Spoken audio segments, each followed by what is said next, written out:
Muy buenos días para todos. Antes que nada, pido disculpas porque voy a hacer mi presentación de esta ubicación a diferencia de los anteriores ponentes por una cuestión, bueno, de organizarme un poco por la cantidad de cuestiones que tengo aquí a mano. Bien, en primer lugar, agradecer a la organización la posibilidad de poder participar de este evento, magnífico evento, en donde, en cierta forma, lo que voy a venir a hacer es dar un poquito una opinión, no puedo decir una opinión oficial, porque no estoy autorizado del todo, pero sí una opinión desde el punto de vista del sector público, por decir de alguna manera, la forma en la que la dirección jurídica, o mejor dicho, el SENAVE, a través de la dirección jurídica, pretende abordar esta cuestión que tiene que ver un poquito con la forma y la regulación que tiene el ámbito de semillas. En ese sentido, quisiera resaltar, me parece de suma importancia, las palabras del presidente del Senado del día de ayer en cuanto se refiere a la apertura que tiene la institución a los efectos de poder ofrecer de manera efectiva realmente un servicio en cuanto se refiere a la sanidad y calidad vegetal. Bueno, y en cuanto me compete o nos compete a nosotros como dirección jurídica, intentamos siempre hacerlo de esa manera. También la apertura se refleja, creo yo, estamos siempre a disposición, tanto de los productores, de los obtentores, de los agricultores, a los efectos de poder llevar adelante esta cuestión. Bien, las ponencias que vinieron antes que la mía realmente me han llenado de insumos, por decir, de cuestiones fácticas que van a hacer que lo que yo voy a proponer, claro, voy a hablar ya de una cuestión un poquito más jurídica, intentaré no aburrir al auditorio en ese sentido. Me han proporcionado una serie de insumos que me van a servir o que van a servir para poder yo exponer con un poco más de claridad esta cuestión que tiene que ver con el derecho y el alcance del derecho del obtentor.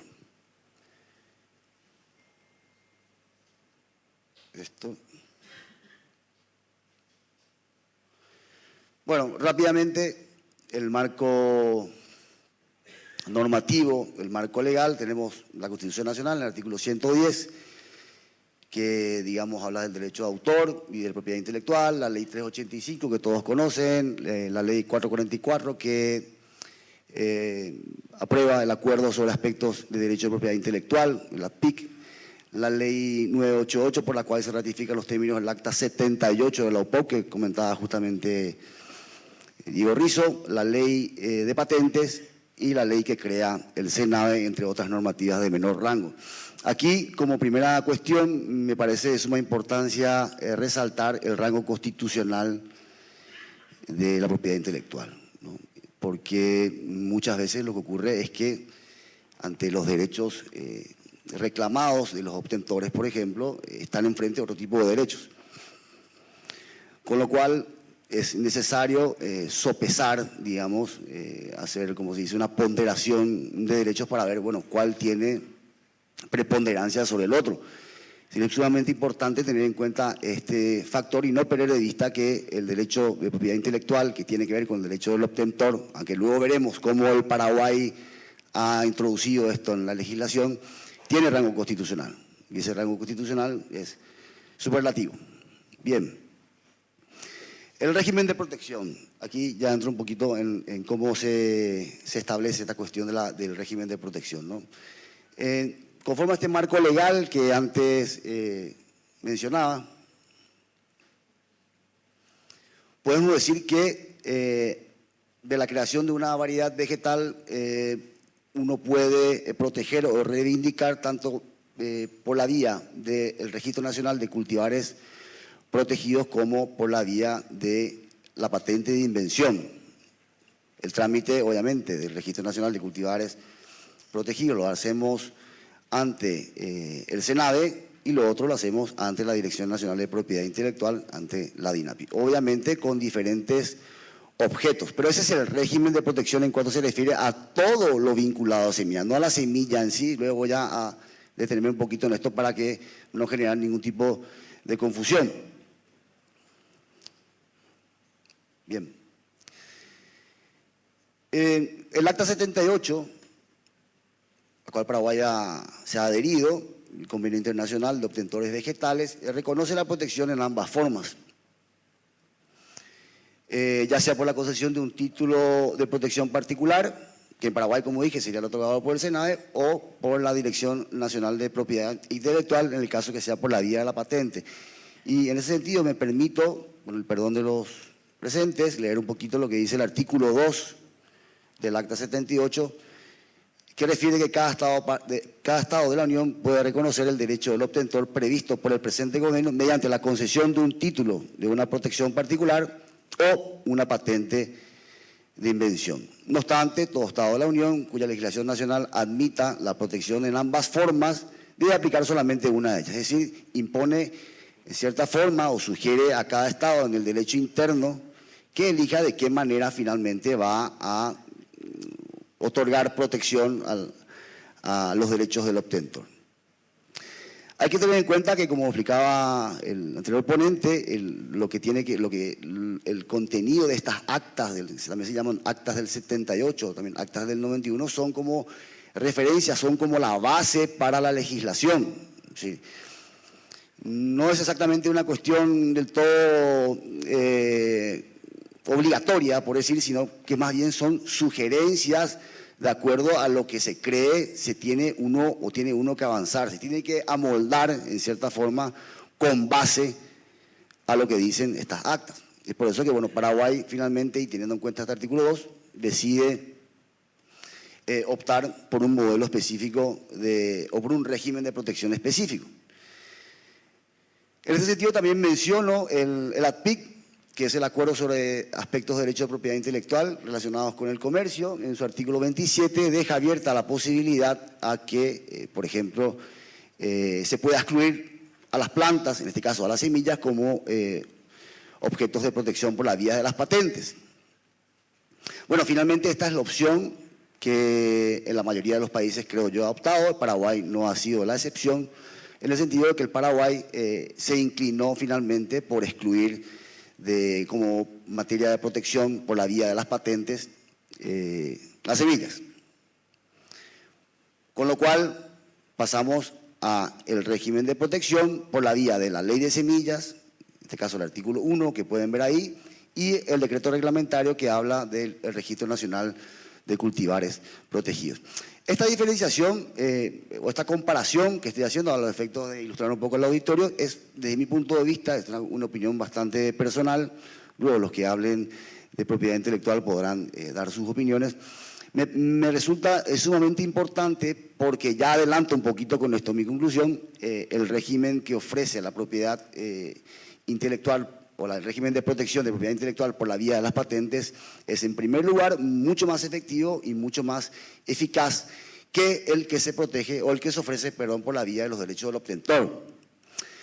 Con lo cual, aquí habrá que ver ya, en primer lugar, si la opción que ha optado, o la opción por la que ha optado el legislador paraguayo es realmente respetuosa de los derechos de propiedad intelectual.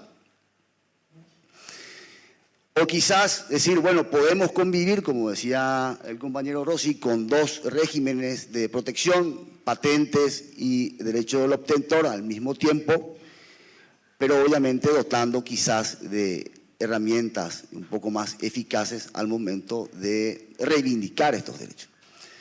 Lo que sí está claro, y con esto adelanto un poquito la cuestión, el régimen de patentes es mucho más eficaz, mucho más efectivo, mucho más vigoroso, si vale el término, que el régimen que ofrece el derecho de los registros de cultivares protegidos, por ejemplo, que se hacen ante el SENADE. Bien, primera cuestión. El Acta 78 da la opción a los países a que elijan este régimen. Paraguay ha optado por dejar, la protección de la semilla por la vía del registro de cultivares protegidos. No obstante, yo creo que también, no ya la semilla, sino algún evento, mira la lámina siguiente, perdón.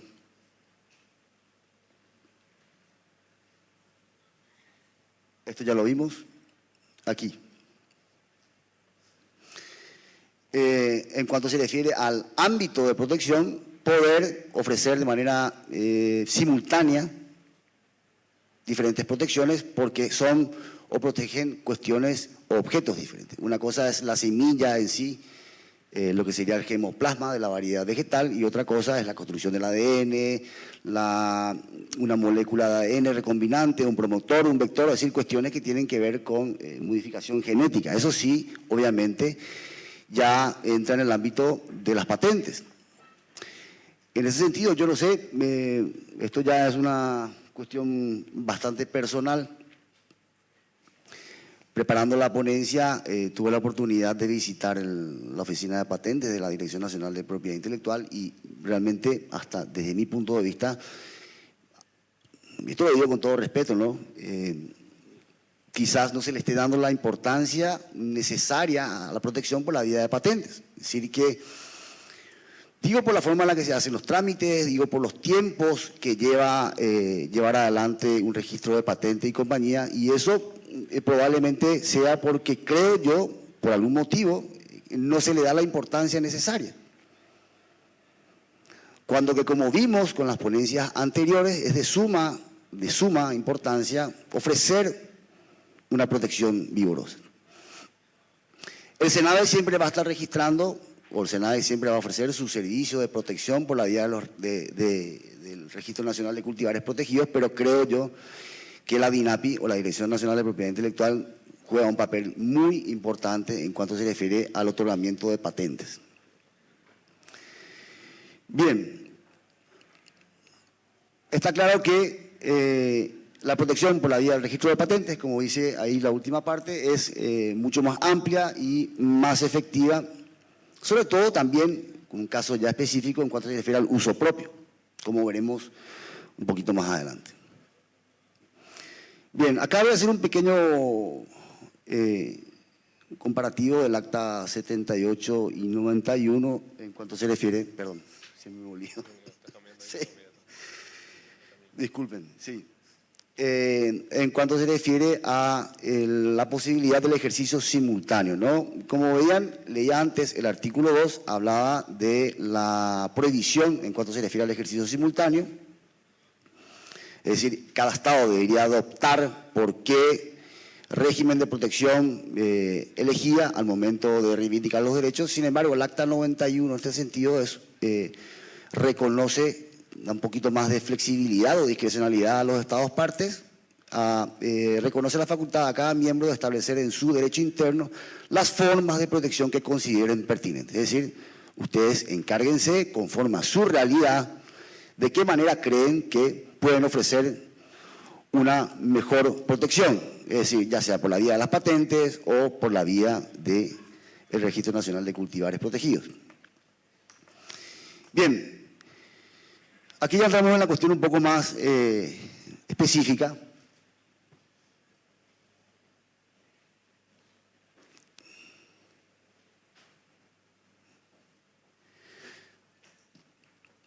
No me voy a detener mucho porque entiendo que es materia de las siguientes ponencias,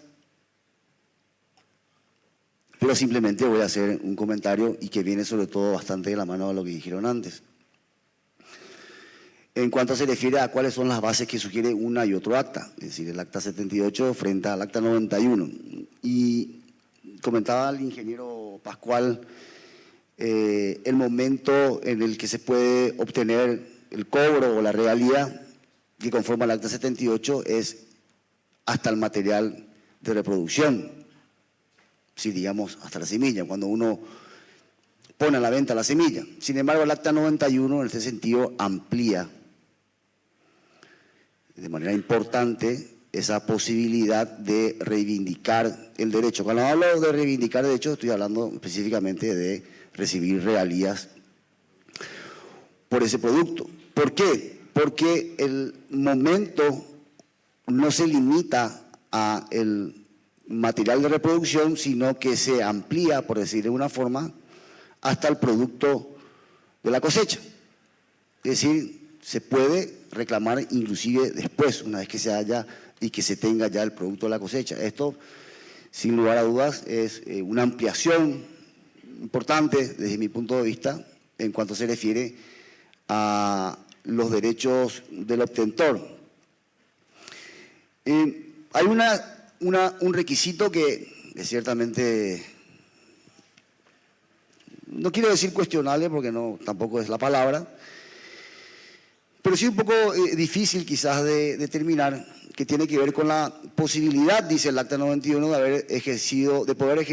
no haber ejercido razonablemente en su momento este derecho del obtentor. Es decir, ¿qué casos hablamos de no poder haber ejercido de manera razonable el obtentor en cuanto se refiere, digo, al material de reproducción? Es decir, ¿por qué lo hace después? Bueno, yo creo que la intención de esto es justamente que nos aprovechen justamente de la producción o el producto de la cosecha, es decir, que lo hagan adrede, es decir, que razonablemente usted no haya tenido la posibilidad de ejercer ese derecho. Si usted tuvo la posibilidad de ejercer ese derecho en su momento, en cuanto se refiere al material de reproducción, ya no tendría, según lo que dice el Acta 91, posibilidades de ejercer ese derecho con el producto de la cosecha. Bueno, acá vemos que esto pasa sobre todo cuando se refiere al derecho del obtentor, pero si, por ejemplo, tuviésemos una patente, estas excepciones, o mejor dicho, estas dificultades, eso de poder ejercer razonablemente al momento o en cuanto se refiere al material de reproducción, ya no existirían. Es por eso que nuevamente se sugiere o se entiende que la patente de dimensión tiene mayores posibilidades en cuanto se refiere a la reivindicación de derechos. Bien. También el Acta 91 amplía la protección de variedades a las variedades esencialmente derivadas. En este sentido no me voy a detener porque, como ustedes saben, lo que menos tengo es formación en cuanto se refiere a cuestiones agronómicas, pero sí me pareció importante resaltar en cuanto se refiere al tema que es derecho del obtentor, que se amplíe, digamos, a las variedades esencialmente derivadas. Una cuestión que traigo a colación tiene que ver con cómo se hace o cómo se podría hacer para establecer este vínculo entre la variedad principal y la variedad esencialmente derivada. No es materia fácil y como experiencia, en cierta forma, la OPOP sugiere que cada país seleccione cuál va a ser la autoridad encargada de entender sobre este asunto, porque obviamente no es tarea fácil. Puede ser la competencia en el ámbito administrativo, sí, puede ser el SENADE, por decirlo de alguna forma, o podría ser la competencia ya en el ámbito judicial a los efectos de establecer este vínculo. En Australia, por ejemplo, traigo como ejemplo, se estableció que la legislación interna, la competencia al ámbito administrativo. En Paraguay hoy en día no existen cuestiones o registros con clase, hasta donde yo entiendo, o con variedades esencialmente derivadas. Bien, las excepciones. Estoy bien de tiempo, ¿no?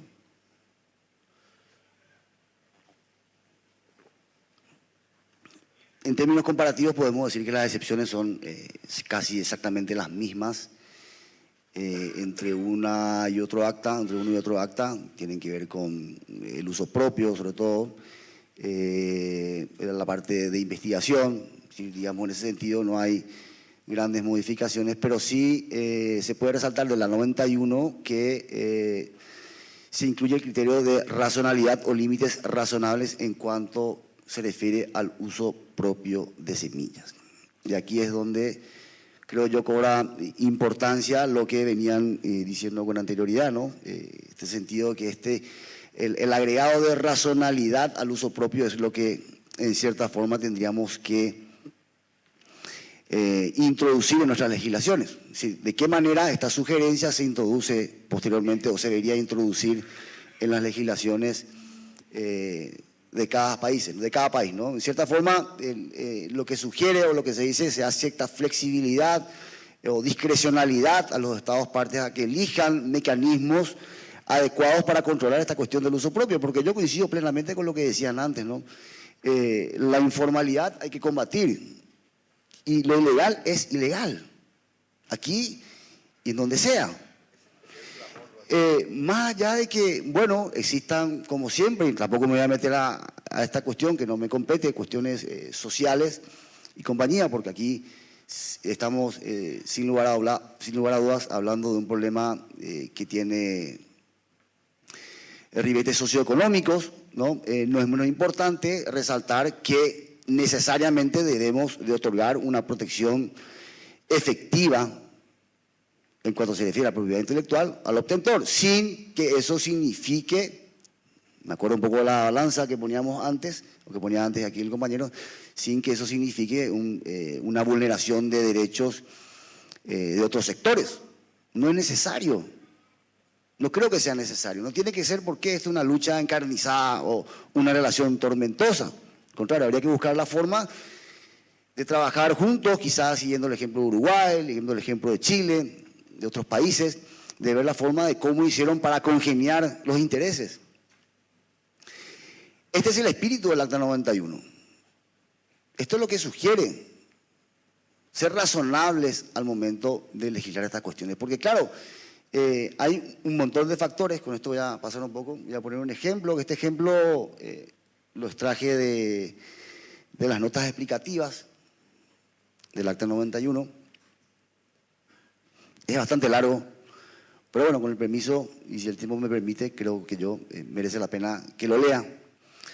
Y dice así: en el país A, los agricultores con explotaciones o superficies de cultivo inferiores a 10 hectáreas, pueden representar tan solo el 5% de la producción del cultivo X.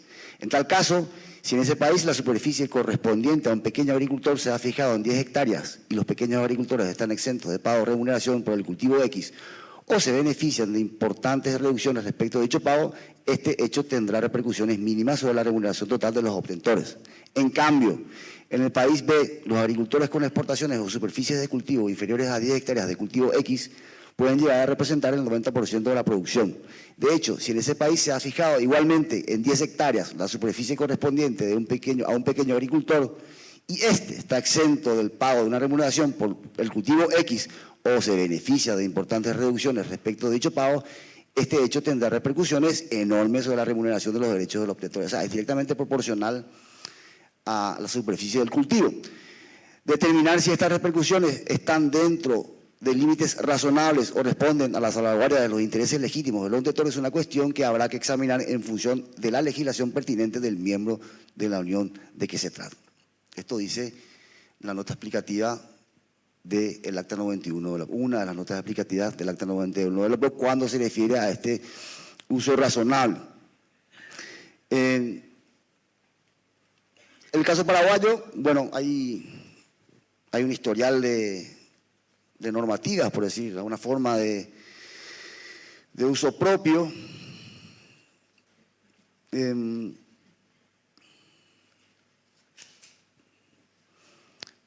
Yo puedo acceder a varias, pero sobre todo, y más allá de citar en este momento la norma, lo que sí llama un poco la atención es cuál es el criterio que se siguió al momento de reglamentar esta cuestión.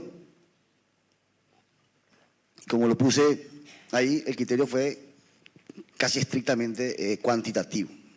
Es decir, tantas hectáreas se puede considerar que está dentro de lo que se considera como uso propio, sin tener en cuenta otros detalles. Y allá lo que es muy cierto, esto, bueno, se aplica en el ámbito de semillas, se aplica en el derecho penal, se aplica en el derecho civil, se aplican todos los derechos. Uno tiene que tener en cuenta la realidad de cada país. Es por eso que los convenios internacionales dicen, bueno, usen de manera razonable, quiere decir razonable conforme a la realidad que usted tiene en su país. Y esa realidad que usted tiene en su país es la que va a determinar de qué manera yo reglamento esta cuestión del uso propio. Entonces no puede ser un criterio estrictamente cuantitativo, por ejemplo, sin tener en cuenta una política agraria, el mercado, el desarrollo, el tipo de producto, el tipo de variedad, el tamaño del predio, bueno, el valor del cultivo, el tipo de cosecha, la necesidad, a qué apuntamos, como decíamos hace rato, todos estos factores hay que tener en cuenta, es decir, hay que analizar todas estas circunstancias al momento de regular y no simplemente decir tal cantidad. Y creo yo, y coincido como decían los ponentes anteriores que esto favorece obviamente a la formalización, debería de favorecer la formalización, todos apuntamos a esa formalización, a todos nos conviene esa formalización, menos a los que se encuentran, al margen de la ley.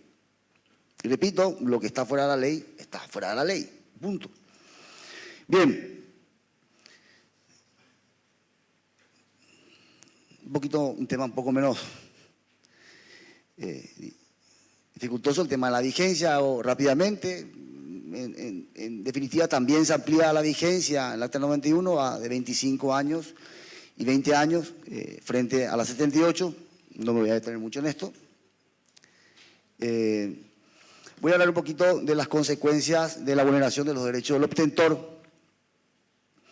Y bueno, podríamos mencionar la indemnización a causa del uso indebido de semillas al margen de las excepciones que veíamos antes, la nulidad o la caducidad del registro de variedades o patentes, el comiso y destrucción previstos en la Ley 385 y demás normas reglamentarias. En este sentido, ayer se resaltaba el esfuerzo que se está haciendo en cuanto se refiere a la fiscalización de fincas, a los efectos de determinar en qué casos estamos hablando de semillas que infringen la normativa interna, ¿no?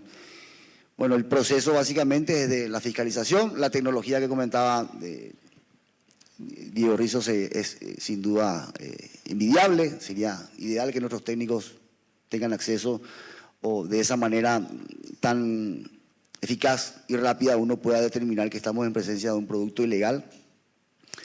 Más allá de eso, creo yo que la institución está dando señales importantes en cuanto se refiere a los reclamos, denuncias. Estamos abiertos a las denuncias. Yo sé que muchas veces, y esto es una realidad, nadie quiere renunciar a su vecino o a su compañero o lo que sea, pero bueno, hay canales y la institución tiene canales para que se ponga a conocimiento nuestro de la existencia de estos hechos, a los efectos de poder realizar algún tipo de fiscalización y el comiso y la destrucción. Hoy en día tenemos procesos abiertos en la asesoría jurídica de comiso y destrucción de semillas que son de uso ilegal.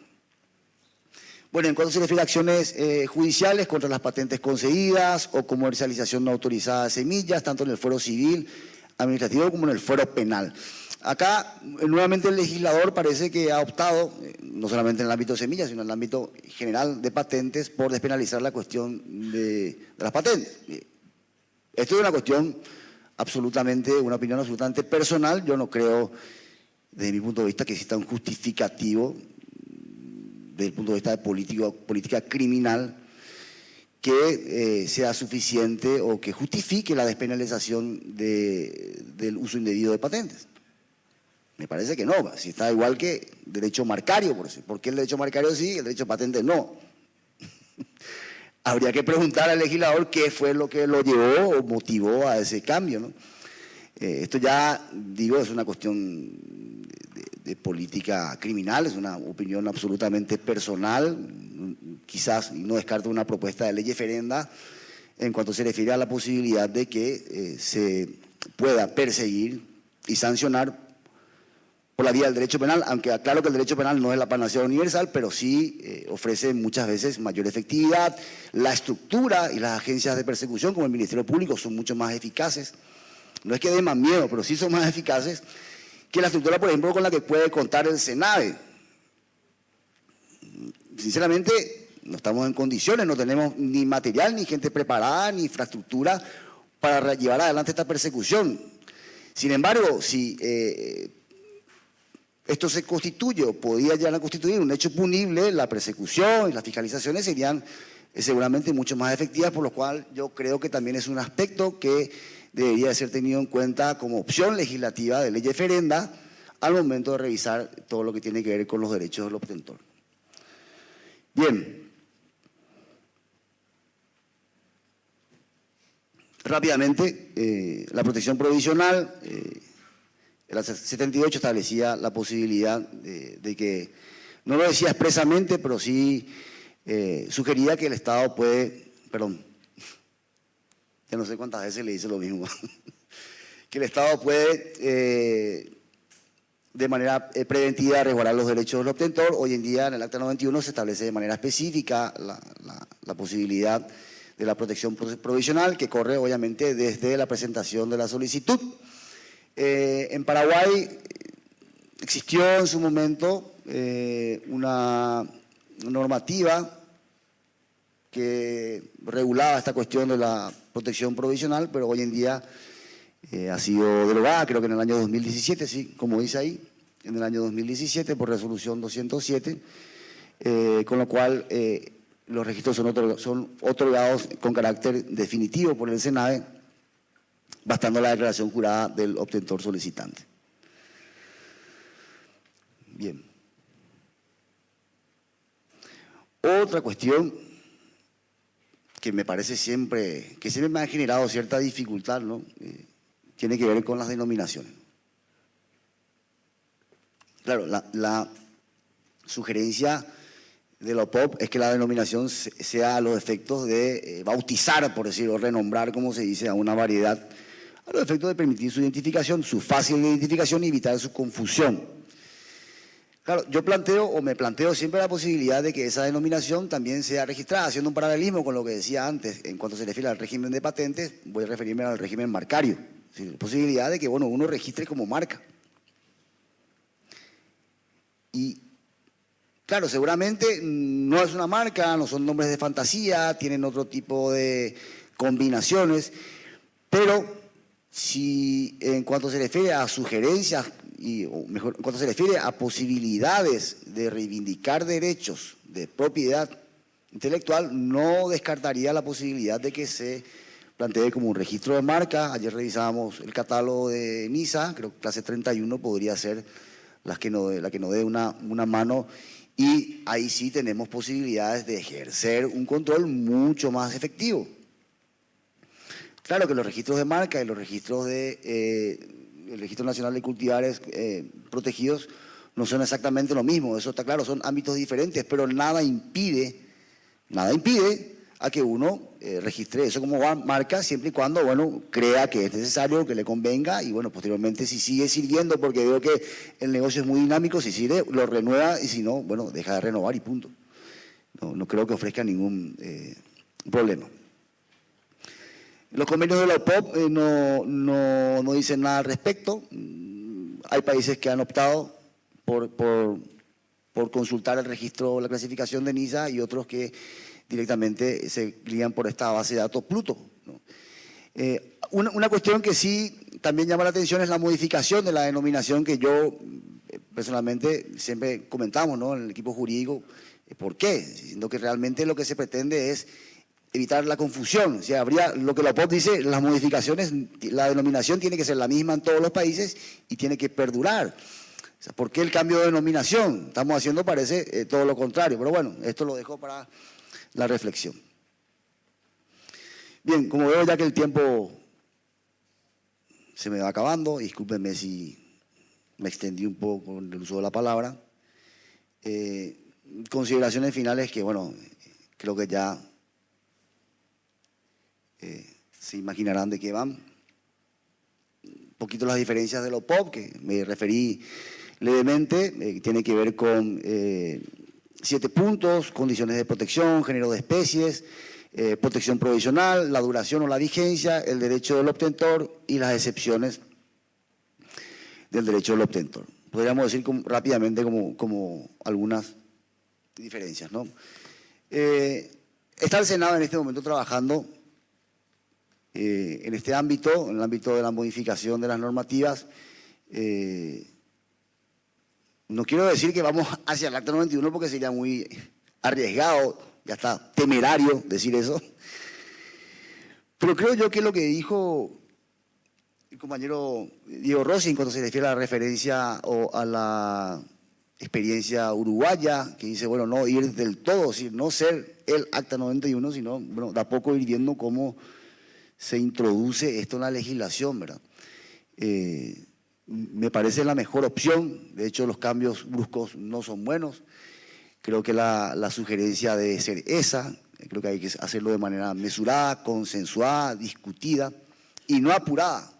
Es decir, ver cuáles son las consecuencias y los alcances de la modificación de la ley a la luz de esta ampliación, sobre todo de derechos en cuanto se refiere al derecho del obtentor.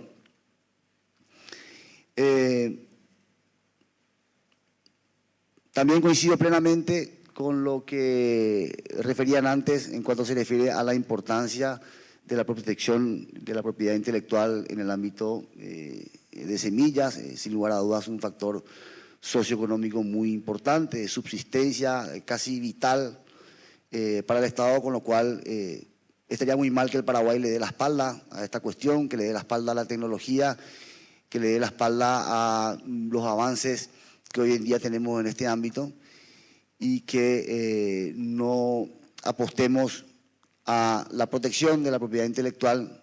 Esto sí, hay que dejarlo bien claro, sin necesidad de que eso justifique o signifique la vulneración de otro tipo de derechos. Siempre, creo yo, y en todos los casos, teniendo en cuenta la realidad social de nuestro país. Bien, con esto voy concluyendo.